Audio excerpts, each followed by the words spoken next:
Sahana vavatu, Sahana bhunaktu, Sahavidyan karavavahai, Tejasvinavadhitamastu ma vidvishavahai. Om Shanti Shanti Shanti.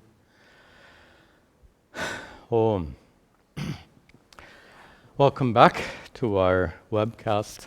I want to apologize for our technical problems last week. We got 10-15 minutes into the class and we had some problems we couldn't recover from. As a result, we're changing from YouTube's live streaming function to what they call a premiere function. So hopefully this will resolve all of our technical problems. We received quite a few emails asking what happened to the class. We did send out a program announcement email, but I have a feeling many of you aren't receiving those emails.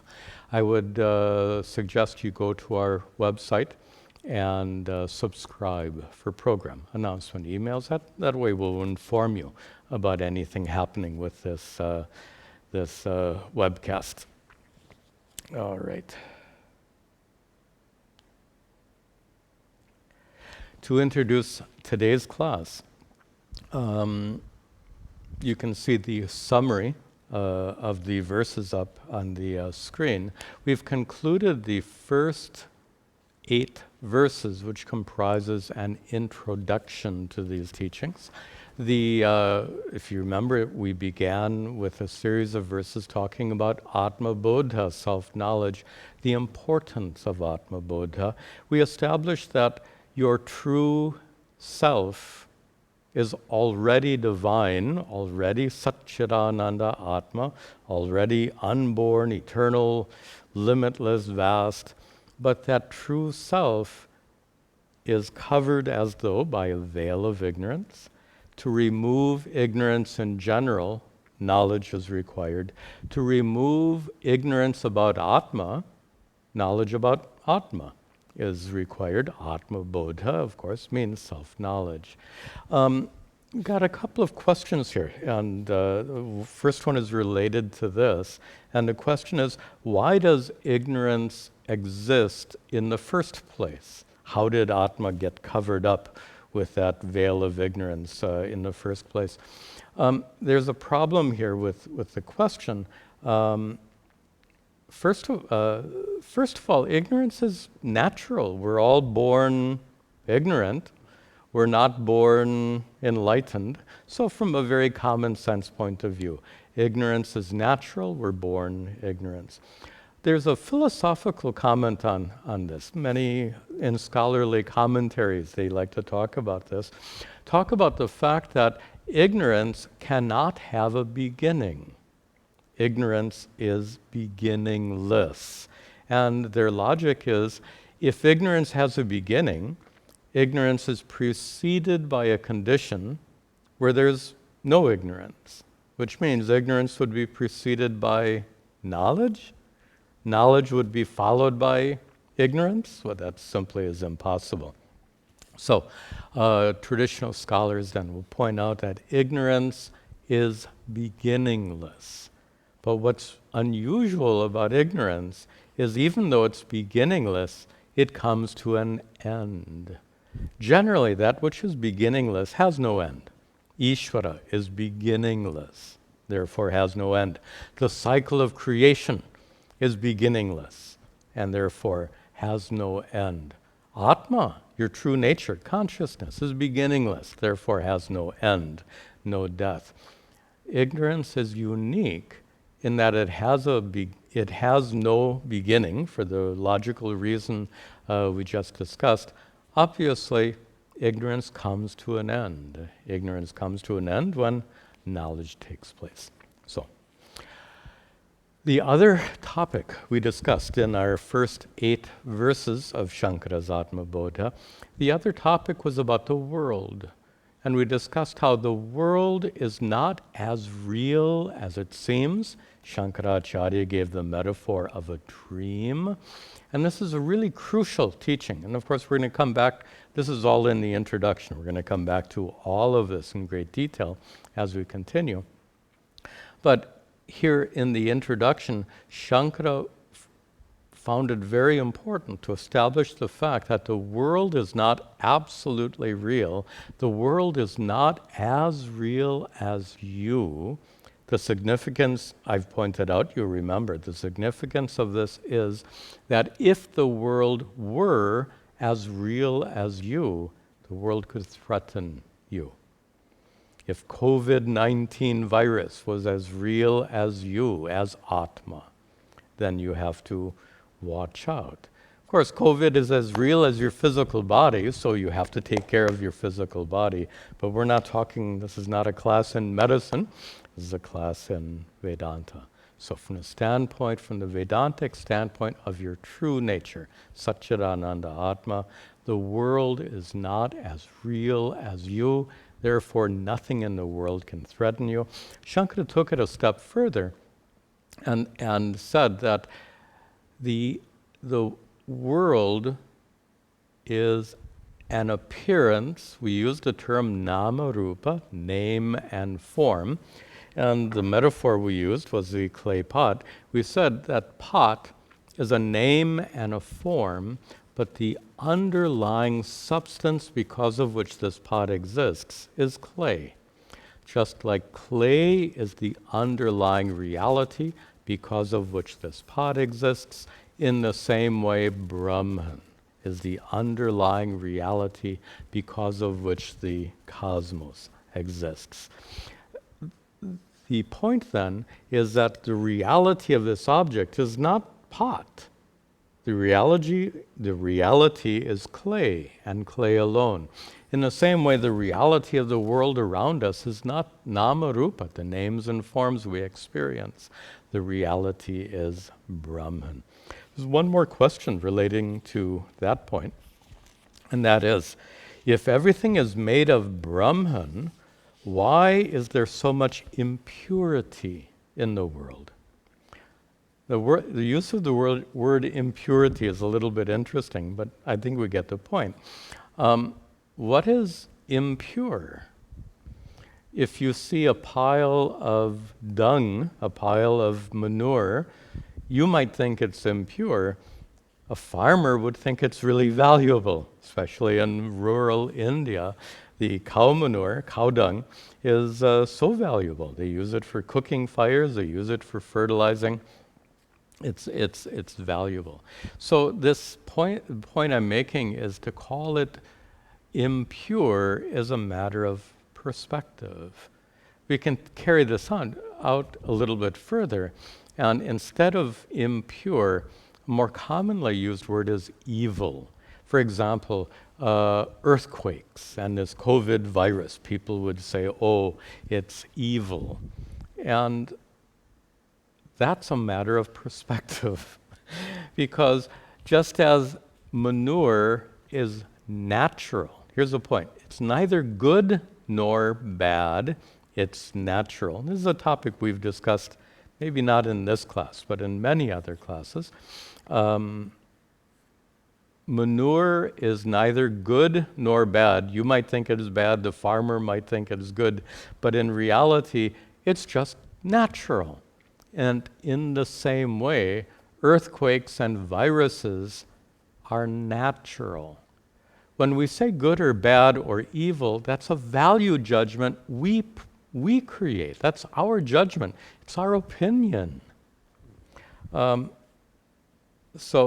if it's our opinion, how real is it? So earthquakes, viruses, etc. are natural.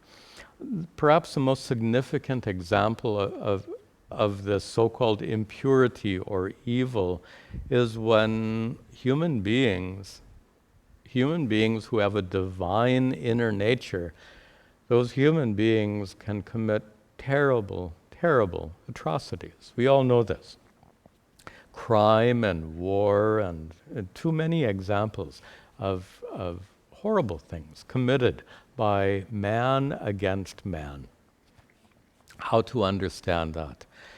Once again, to use words like good, bad, and evil is using our own personal judgment and biases to evaluate it. What we have to recognize is that crime and war, like it or not, is natural. Human beings are such that human beings can be driven by greed, by hunger, by all kinds of forces, and a human being driven by hunger or driven by greed can do some pretty terrible things. Once again, that's natural, is it not? If somebody is driven by hunger or driven by greed, hunger and greed are natural. Therefore, acts of crime or war committed due to hunger and greed are equally natural. So, if everything is made of Brahman, why is there so much impurity in the universe? Impurity is a matter of personal opinion. Everything is born of Brahman. Everything in the universe is divine. Okay. With that introduction, we can continue our text with the 9th verse. In the 9th verse, just to show, we get into the next topic. The next topic being superimposition, and we'll let Shankaracharya himself explain what the superimposition is and what are the consequences of that superimposition. Okay. Repeat after me, please. Yatha kasho rishikesho, yatha kasho rishikesho, nano padigato vibhuhu, nano padigato vibhuhu, tad bhedad bhinnavadbhati, tad bhedad bhinnavadbhati, tannashe kevalo bhavet, Tannashe kevalo bhaveta. Good. Before we see the details of the verse, it needs a proper introduction. Previously, we discussed how your essential nature is consciousness. The consciousness by which you know what's happening right now, the consciousness because of which you see me and hear me, the consciousness by which you are aware of whatever is happening in your mind, your thoughts, your emotions, whatever your senses are picking up.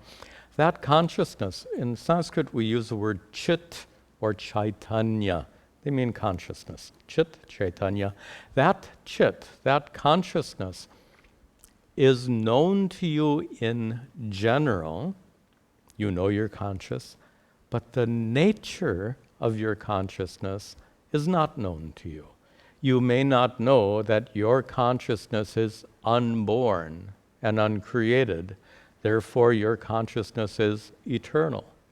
You might not know that your consciousness is utterly unaffected by whatever happens in the world around you or whatever happens in your mind.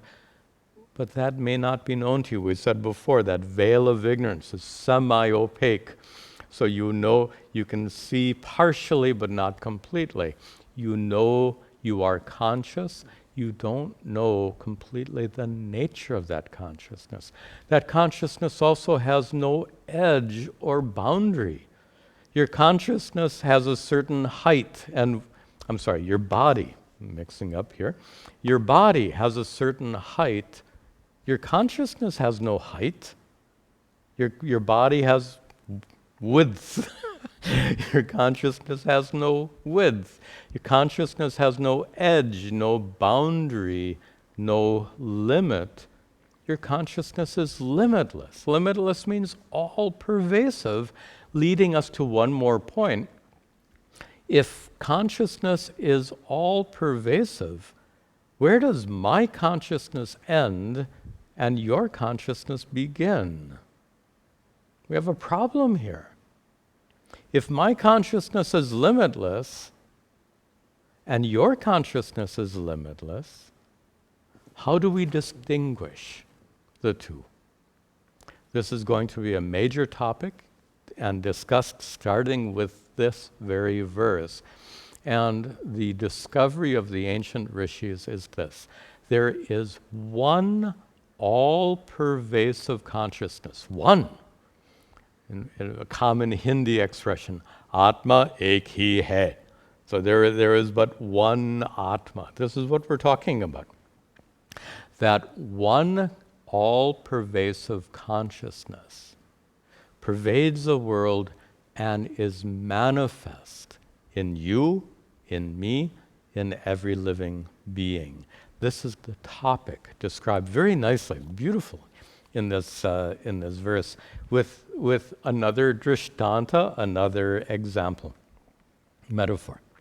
He says, Shankaracharya says, yatha, just as akashaha. Again, when I break the words, the spelling will change, pronunciation will change. Yatha, just as akashaha, space. Space, which is, end of the second line, vibhuhu. Vibhu here means all-pervasive. Yatha, just as akashaha, space, which is vibhuhu, which is all-pervasive. What about that all-pervasive space? Nana upadhi gataha. Gataha, it is present within nana, many, upadhi. Upadhi is a technical term.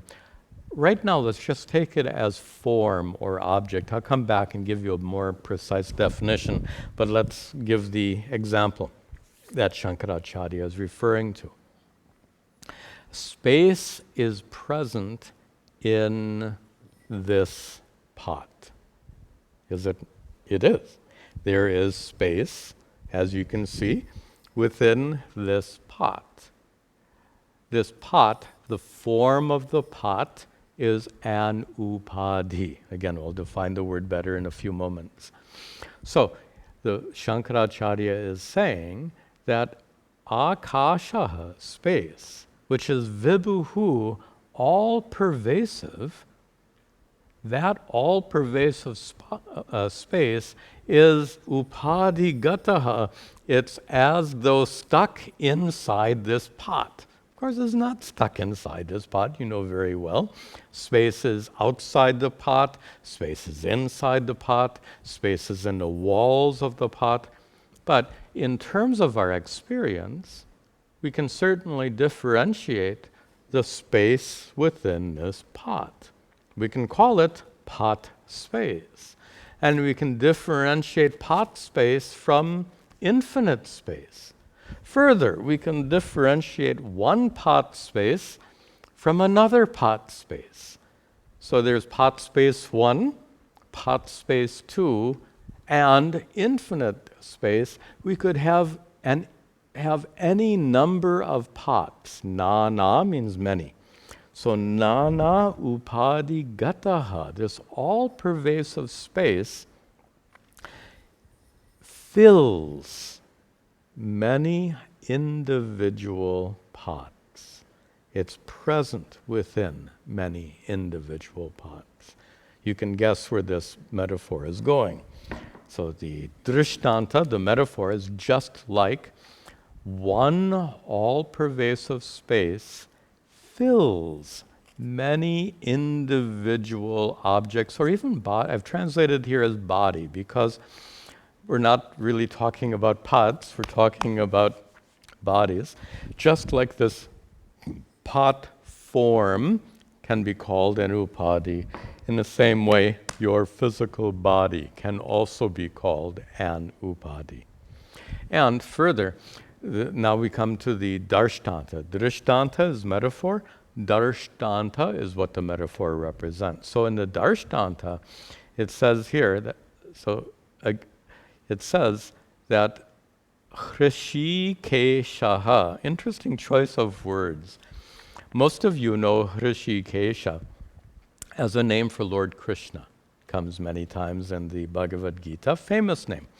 The name also gets mistranslated or misinterpreted.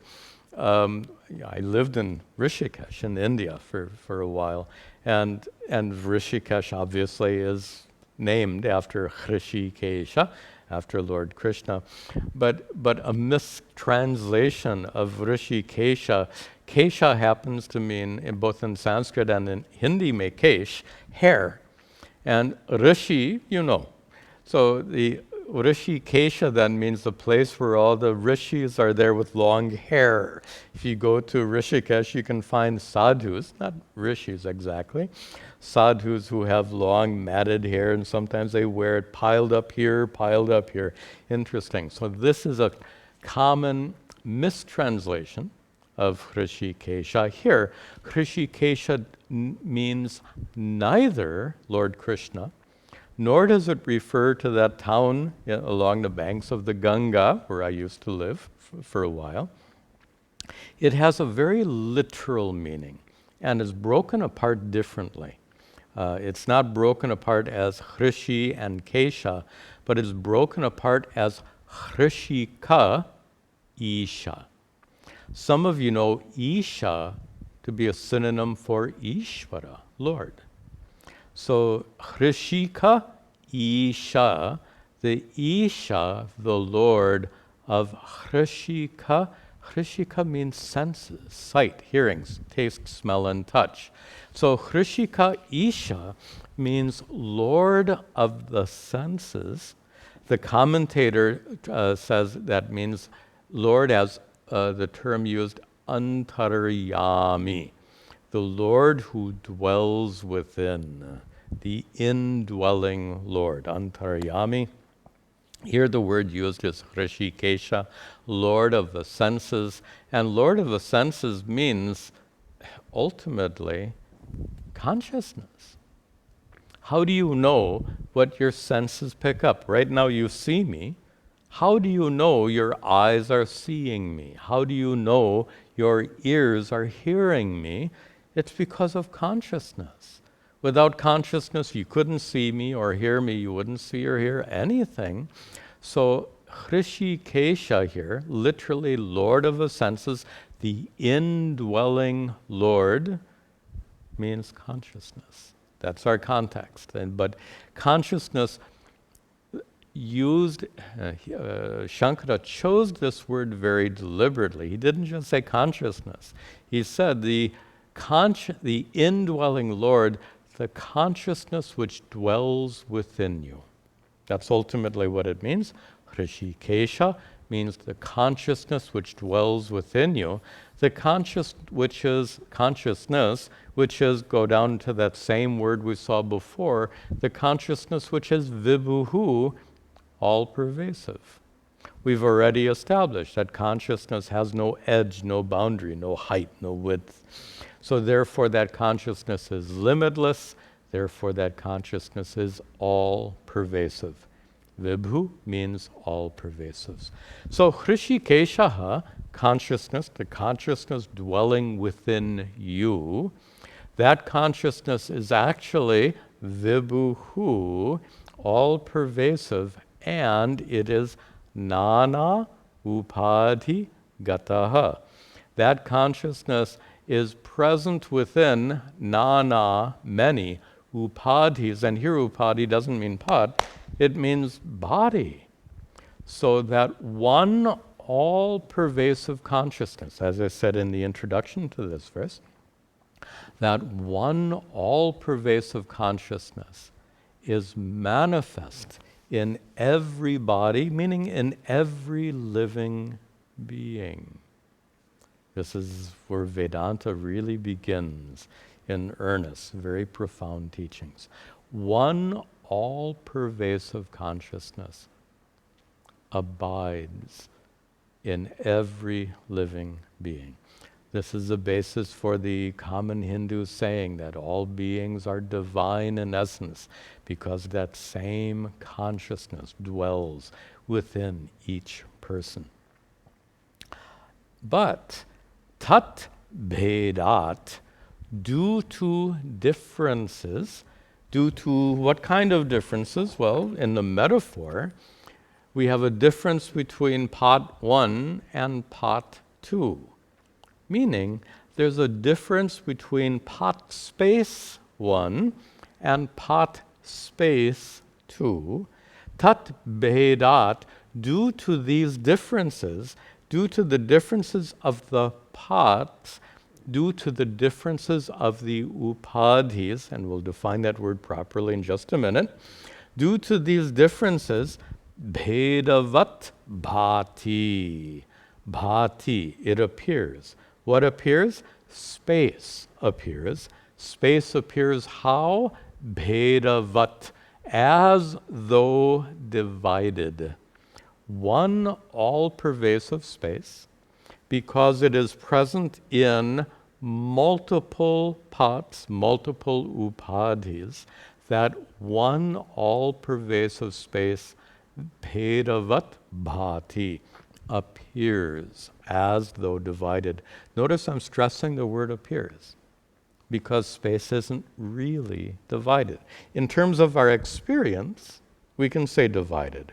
But in terms of reality, space is utterly undivided. That's the Drishtanta.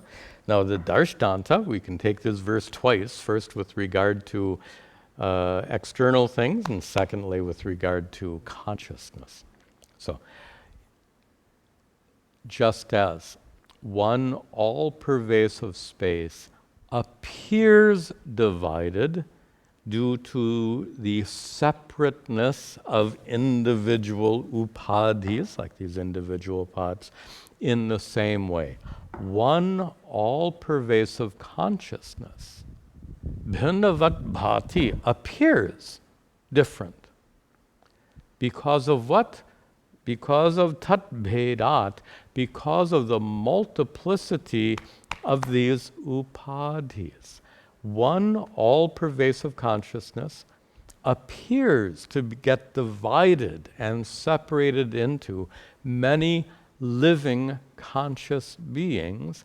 It gives rise to the appearance that your consciousness is separate from my consciousness.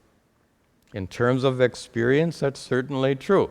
Your consciousness seems different from my consciousness. By the way, at the end of this verse, I want to come back to there's a good question we have to ask here. Let me hold off on it for just a moment. In terms of experience, your consciousness seems like yours, my consciousness seems like mine, but what Shankara is saying is, that's wrong. Because I've said before, experience is often misleading. I've given examples before. The example of the sunset. The sun isn't going down, the earth is turning. The example of solidity, I think I've given before. It's not solid, it's made of countless little atoms, which are almost entirely empty space. Again and again, we can identify situations in which our experiences mislead us. Here you have an experience of two independent pot spaces. Experience is fine, but if you conclude that this space is different from this space, your conclusion is wrong. Your experience is fine, but just don't conclude that these two spaces are actually independent. There is only one indivisible, all-pervasive space, as we've discussed. So, in the same way as your experience of these two pot spaces can mislead you, or you shouldn't be misled by your experience of two pot spaces, in the same way, your experience of being a conscious being separate from me. So here's conscious being one, there's conscious being number two, and definitely there's an experience of separateness. We won't deny that. Just like you, in terms of your experience, it looks like the sun is going down. In terms of experience, this chair seems solid. So there's nothing wrong with the experience. The problem is, how do we interpret that experience? What conclusions do we draw from the experience? If you conclude the sun is actually going around the earth, you've made a wrong conclusion. If you conclude that this object is absolutely solid, there are no little atoms within at all, you've made a wrong conclusion. If you conclude that these two pot spaces are actually separate, you've made a wrong conclusion. And if you conclude that this consciousness is different from that consciousness, you've made a wrong conclusion. Just as space is one, all-pervasive and indivisible, in the same way, consciousness is one, all-pervasive and indivisible. Very, very important Vedantic teaching. Now, I keep holding off on a proper definition for the word upadhi. Upadhi is one of the technical terms we use in Vedanta quite a bit. So it's good, we should have a proper understanding of the word upadhi. And I remember Pujya Swami Dayananda saying that really speaking, upadhi is untranslatable. It's a very complicated term. There is no one word equivalent for upadhi. That's absolutely true. And he made, I have to share with you this silly joke he said. He said, if you want a one word in English for upadhi, he said the best you can do is call it upadi. Upadhi is his idea of an anglicized form of the word upadhi. And you get the joke. Scholars do have an English translation, a little complicated. They call an upadhi a conditioning adjunct. I'm not sure which is worse, upadhi or conditioning adjunct. Adjunct means something additional. Conditioning means that which gives, that which conditions. I don't know how else to explain that. This pot, and I avoided using the word upadhi or superimposition in a prior class. Now I can use these words. This pot is an upadhi for clay. This is a very helpful metaphor. This pot is an upadhi for clay. Upadhi means conditioning adjunct. Adjunct means pot is something in addition to clay. Of course, in addition means it's not a second thing. Remember from a prior class, I said that the clay weighs 4 ounces, but the pot adds nothing to the 4 ounces of clay. So it's not a second thing, but it is still an adjunct in that it's nama and rupa, name and form. We have nama, rupa on one hand, and clay, the content, on the other. So with regard to clay, the content, pot, nama, rupa, name and form, is an adjunct. And it is a particular kind of adjunct which gives rise to a kind of conditioning. Conditioning here means that clay is conditioned, or it appears in the form of pot. Clay is conditioned by the upadhi, pot, and appears in the form of pot. I apologize, it is a technical term and it is a fairly sophisticated concept. It's a concept, well, that's the topic we're talking about, superimposition. So we can say that the pot is superimposed on the clay. I avoided using that word last week or the prior class. We weren't ready for it. So now we can say the pot is an upadhi. It is superimposed on clay. In the same way, this body of mine and your body is equally an upadhi. It's an upadhi. We can say there's several ways of understanding it as an upadhi. We can say just as pot is the name and form, clay is the underlying substance. In the same way, you can say body is a name and form, and ultimately Brahman is the underlying substance. That's fine. But here we're using upadhi in a little different way. And this is subtle, but you can get it. Conditioning adjunct means that which gives rise to an appearance or a wrong conclusion. A conditioning adjunct, upadhi, is that which gives rise to an appearance which can be falsely understood. I apologize, it's a complicated definition, but it's a complicated idea, upadhi. One more time.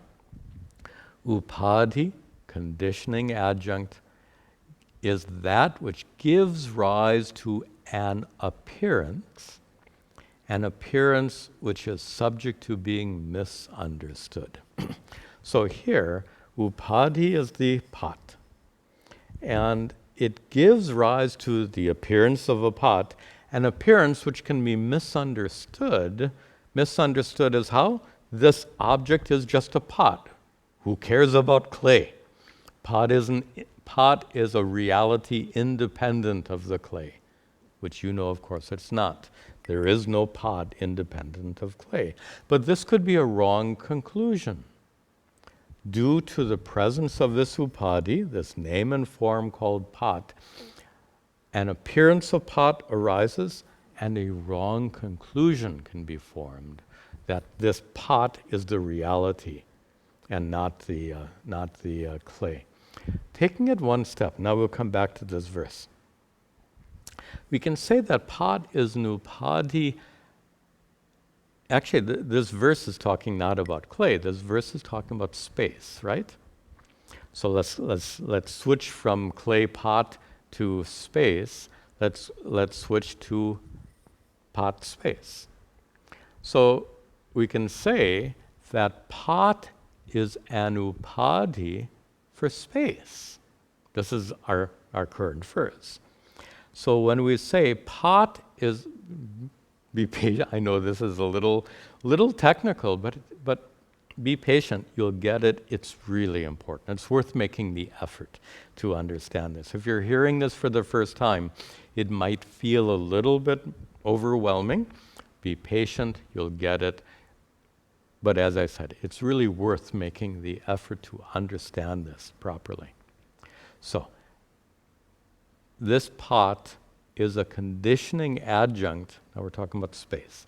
This pot is a conditioning adjunct for space, meaning that the upadhi of pot causes space to appear as a pot space.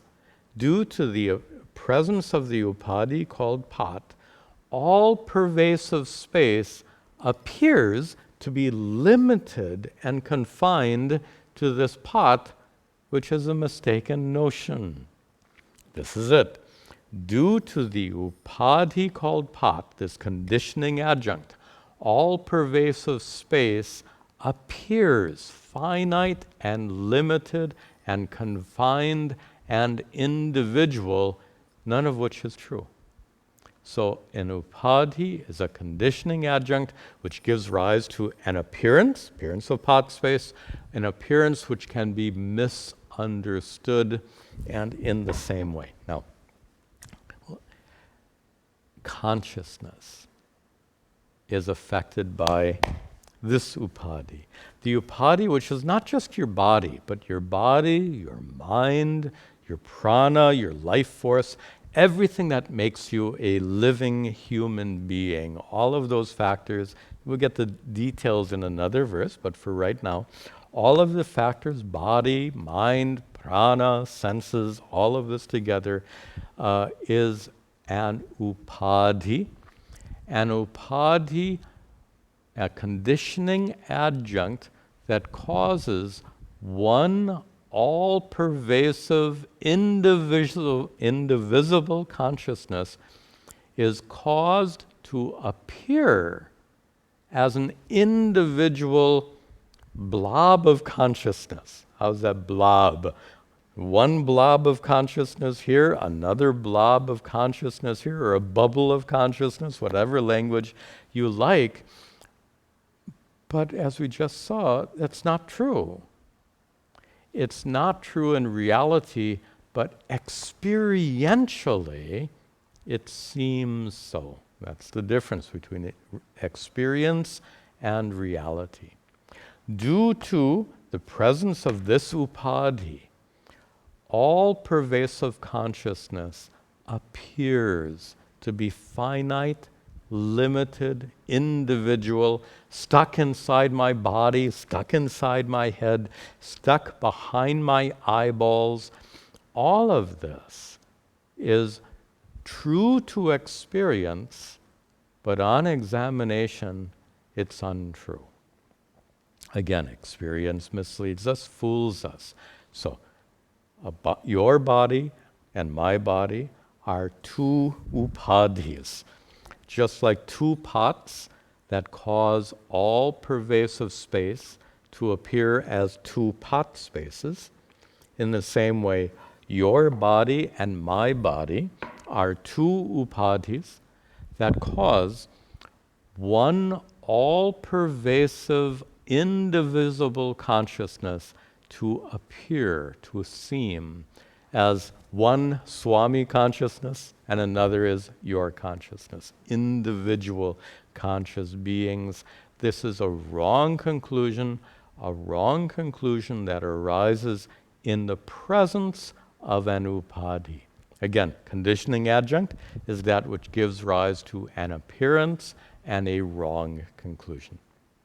Okay, thanks for your patience. You made it through this very challenging topic, but a really important one. Now, before we, we're not even done with the verse yet. So one more part of the verse, the last line. So the third line says, tad bheda, due to differences of upadhis, due to differences of pots, one limitless space, one infinite space, one all-pervasive is the word I was using before. Due to individual pots, one all-pervasive pot space appears as two individual pot spaces. And try that again. Due to these two, this is the third line, and then we'll see the fourth line.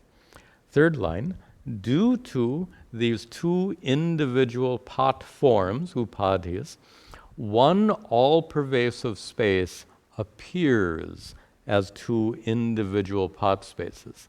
But now suppose, tannashe.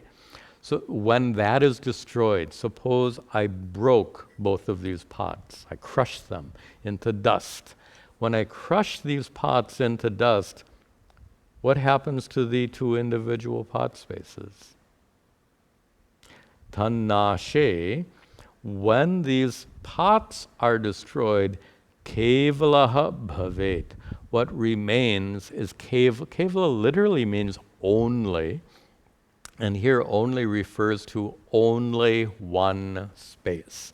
When these two pots are broken, the appearance of individual pot spaces goes away, and what remains, kevala bhavet, all-pervasive space alone remains. In the same way, tannashe, when this body dies, tannashe, when this body dies, what happens to consciousness? Right now, Swami Tadatmananda's consciousness seems separate and individual. Notice I'm emphasizing the word seem, not really. It appears separate. Experientially it's separate, but not in reality.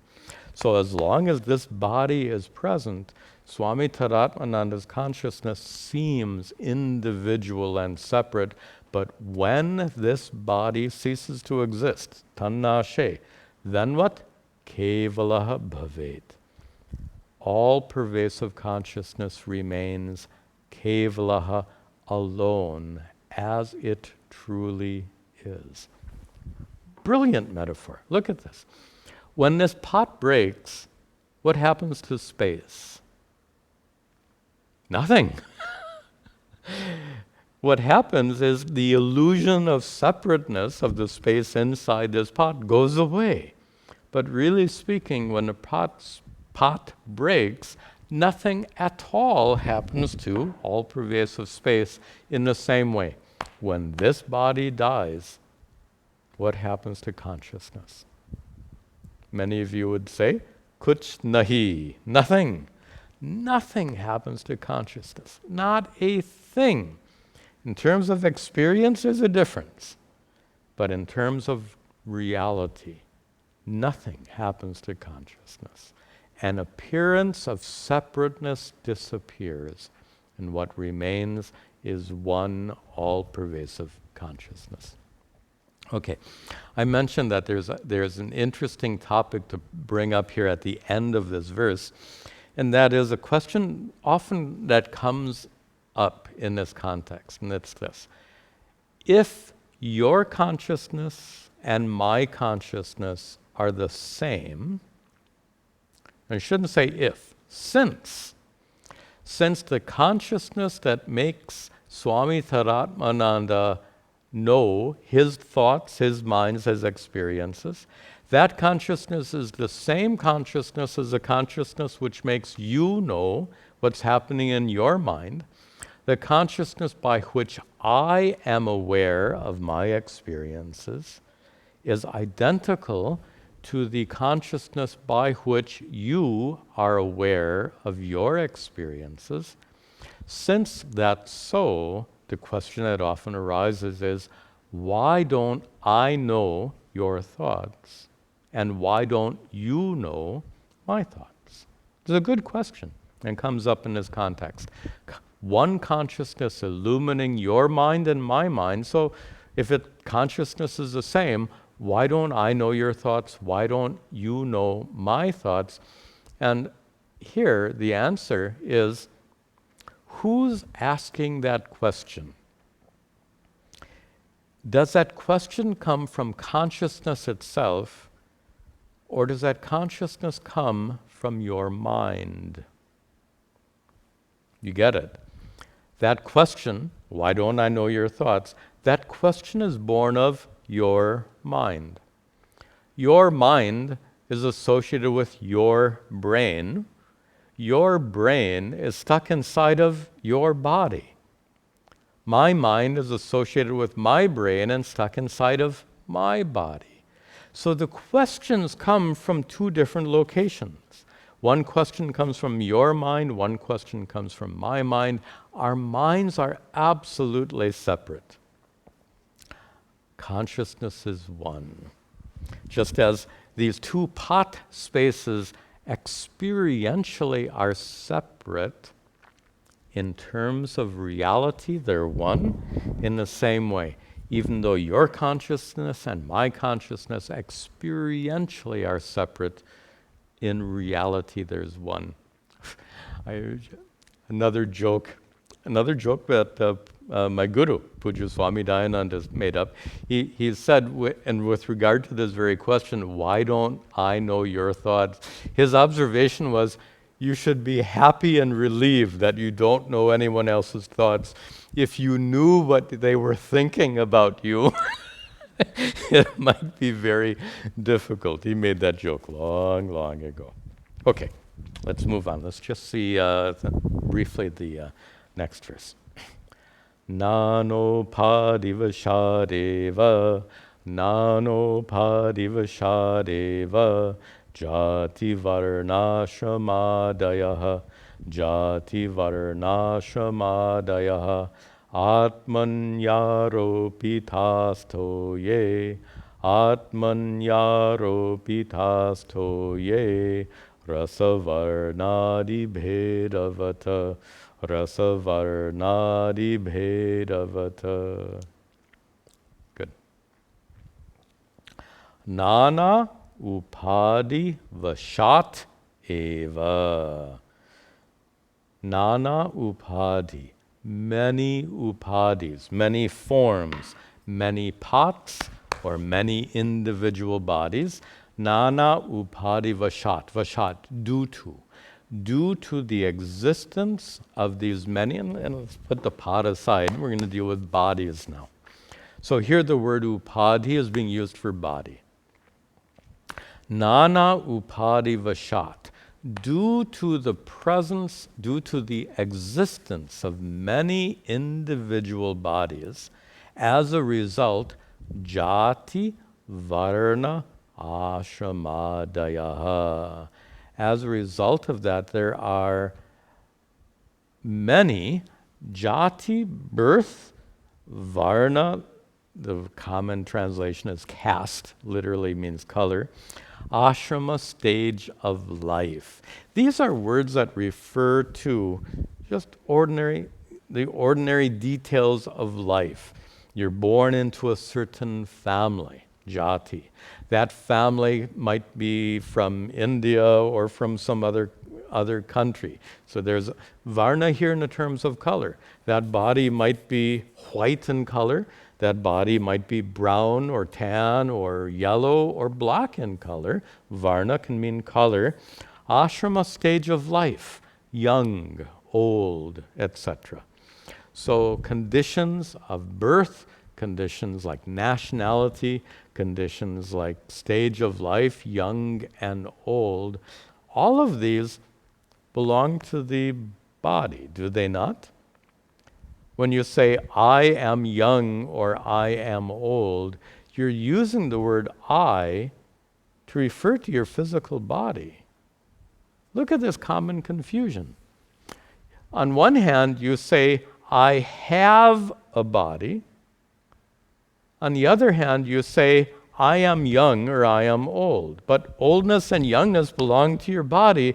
There's some confusion in our language, not surprisingly, because there's confusion in our minds. If there's confusion in our minds, obviously it's going to come out in what we say. Look at this. Age, color, nationality, etc. belong to the body, undoubtedly. Do they belong to consciousness, the essence of who you are? What color is consciousness? Your body has color. Consciousness has no color. What about the birth of consciousness? Your body had a birth. Your body has a birth date. A birth date and a date of expiration, like the objects in your, like the foods in your refrigerator, used before, date of expiration. Your body has a date of expiration. Your body has a date of birth. Your body has a date of expiration. Not Atma, consciousness, unborn, uncreated, unchanging, eternal. And your consciousness is neither young or old. Body has age, not consciousness. But we have this common confusion where we say, I am young, I am old, I am American, I am Indian, I am white, I am brown, I am black. This confusion. All of these attributes belong not to the true I, consciousness. All of these attributes belong to this upadhi. Nana upadhi vashat. Due to the differences of our many physical bodies, we have all these different adeha at the end of the second line means etc. So due to the differences of our many bodies, there are many differences like nationality and age. There are many young people, many old people, many Indian people, many non-Indian people, many, just different kinds of people. But all of these traits, like young, old, American, Indian, black, white, brown, all of these attributes, Atmani aropitaha, third line. All of these attributes are aropitaha, superimposed. Here we can have a one-word translation. Aropita means superimposed. Just as potness is superimposed on clay, in the same way, young or old is superimposed on consciousness. I, as Satchidananda Atma, I am neither young or old, but I superimpose the age of this body on consciousness which has no age. I superimpose the color of this body on Satchidananda Atma, pure consciousness, which has no color. I superimpose the nationality of this body on Satchidananda Atma, which has no nationality. This is superimposition.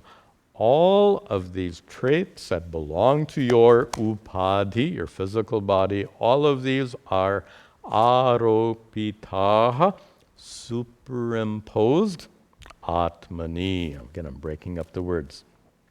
Superimposed on Atma, which has none of those traits. And Shankara gives another drishtanta, another metaphor.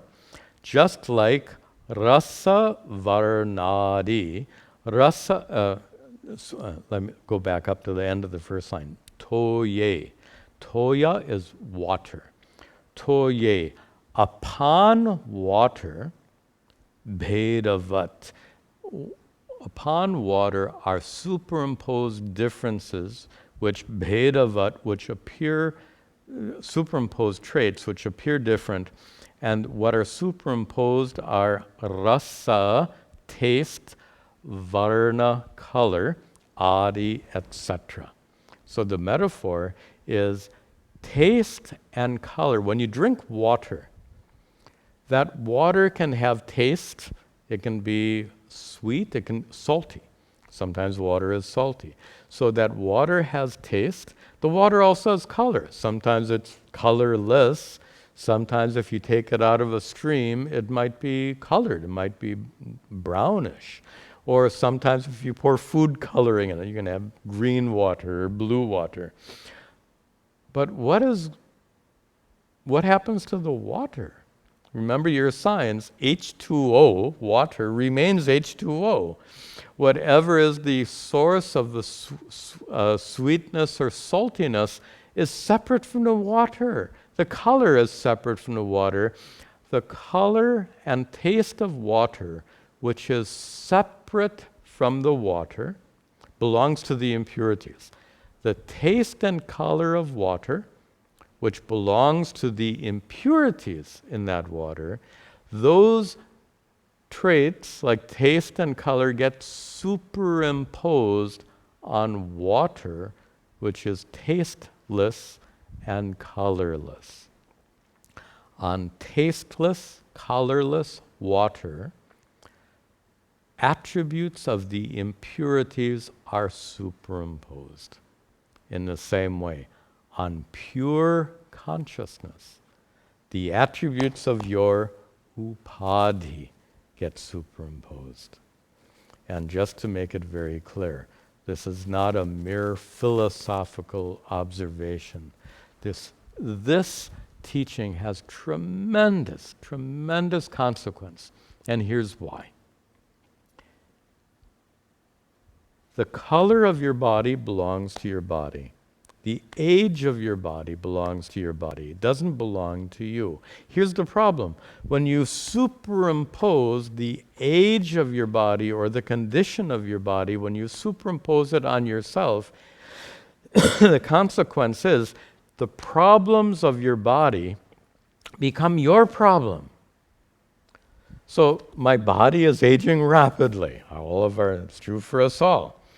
But if I superimpose the age and decay of my body, if I superimpose it on me, then I am aging and decaying, which doesn't sound very good. If I am aging and decaying, that's terrible. If my body, which is separate from me, is aging and decaying, that's normal. What a different perspective. If age and decay belong to my body, that's a natural fact of life. But if I superimpose the age and decay of my body on my true self, Atma, which is not aging, which is not decaying, but if I make this error in thinking and superimpose traits of my body on Atma, then I end up unnecessarily owning the problems of my body. Problems of my body are a fact, and I have to, I have to take the body to the doctor's office, etc., and take care of it. But if those problems are, in American English, they like the word internalized. If these problems are internalized, if these problems are taken to affect me in an essential way, then I suffer. And this is how Vedanta can help free you from suffering. When you recognize that the problems, we just end with this another metaphor. The problems of your car, automobile, belong to your car. The problems of your house belong to your house. The problems of your job belong to your job. The problems of your spouse belong to your spouse. Problems of your parents belong to them. Problems of your children belong to them. When you can discover that none of those problems belong to you. Problems of your body belong to your body. Problems of your mind belong to your mind. But the essence of who you are, consciousness, is utterly independent of all those problems. None of those problems are your problems in an essential way. This discovery gives you tremendous inner freedom and inner peace. This is how Vedanta frees us from suffering. We'll continue in our next class. Om Sarve Bhavantu Sukhinah Sarve Santu Niramayaha Sarve Bhadrani Pashyantu Ma Kaschid Dukkha Bhag Bhavet Asato Ma Sadgamaya Tamaso Ma Jyotirgamaya Mrityor Ma Amritangamaya Om Shanti Shanti Shanti Om Tat Sat.